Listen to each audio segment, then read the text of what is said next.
The 2025 G20 Summit in South Africa concluded with U.S. President Donald Trump absent from the event, creating an opportunity for China to assert its influence on the global stage, particularly across Africa.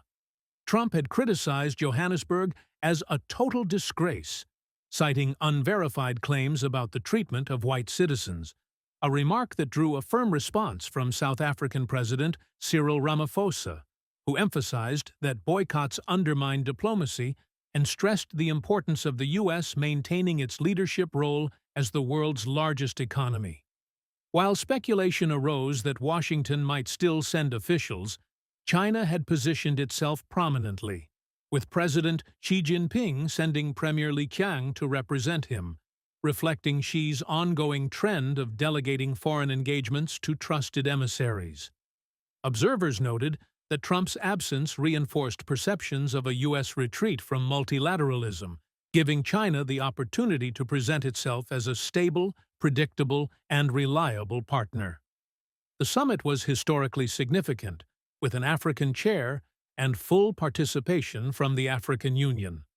South Africa's priorities, debt relief, sustainable economic growth, climate action, and energy transition, aligned closely with China's strategic interests, particularly its desire to strengthen trade, investment, and diplomatic influence across the continent.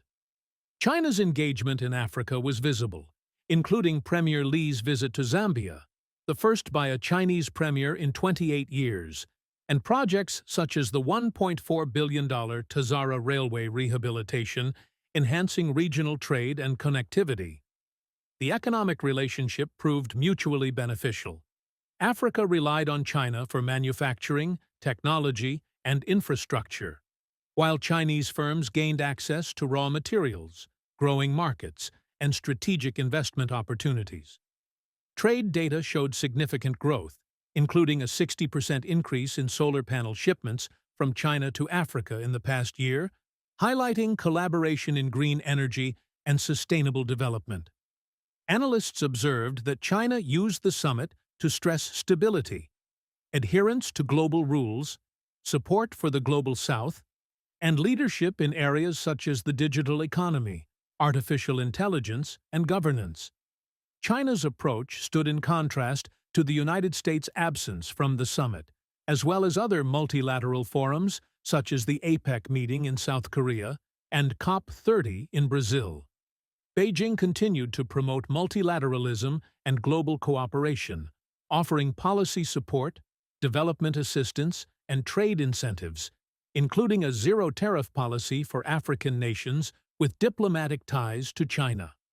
While Trump's absence did not automatically cede leadership to China, it allowed Beijing to expand its global role, strengthen partnerships with African nations, and position itself as a reliable, solution-oriented power in contrast to the U.S., which was increasingly viewed as unilateralist.